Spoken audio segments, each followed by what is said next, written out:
আমার মতো ফুচকা পাগলি কে, কে আছে? সকালে ব্রেকফাস্ট করতে আমি চলে গেছি এই আমকারে দই ফুচকা খেতে। আর এটার লোকেশন হচ্ছে Chashara college road TNT colony একটু সামনে আসলে লাইব্রেরির সাথেই তোমরা পেয়ে যাবা। এখানে 60 টাকা থেকে 100 টাকার ভিতরে সব খাবার পেয়ে যাবা। দই ফুচকা, নর্মাল ফুচকা, নাগা ফুচকা, তারপর হচ্ছে সিঙ্গারা চাট। সো দেখো গ্রেভিটা এত মজা করে মাখাইতেছে, আমার তো লোভে পড়ে আমি বলছি আমাকে একটু গ্রেভি দেন আমি খাবো। আর দইটা দেখো ভাই, ঠান্ডা ঠান্ডা দই দিয়ে এরকম মজার ফুচকা খেতে কার না ভালো লাগে।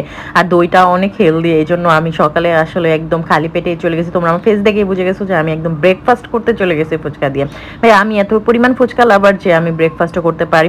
আর দই ফুচকা তো আমার অনেক বেশি পছন্দ। এখন হচ্ছে একদম বাসার কাছে হওয়াতে আমার আর প্রবলেম হয় না। আগে তো আমি এই দই ফুচকা খেতে গুলশান যেতাম, এখন দেখা যায় যে আমি একদম কলেজ রোডেই পেয়ে গেছি এই মজার ইয়াম কার্ডে দই ফুচকাটা। তোমরা একবার হলে ট্রাই করবা।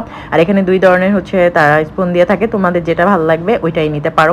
ইয়াম কার্ডের এই সিস্টেমটা আমার খুবই ভালো লেগেছে, খুবই আপডেট স্মার্টলি একটা হচ্ছে সিস্টেম, সেটা হচ্ছে পে ফার্স্ট। তোমরা আগে হচ্ছে মানে টাকাটা দিয়ে তারপর টোকেন নিয়ে টোকেনটা দিয়ে খাবারটা নিয়ে দিবা, কোনো ভেজাল নেই। খাওয়ার পরে তোমরা চুপ করে চলে যাবা নিজের মতো করে।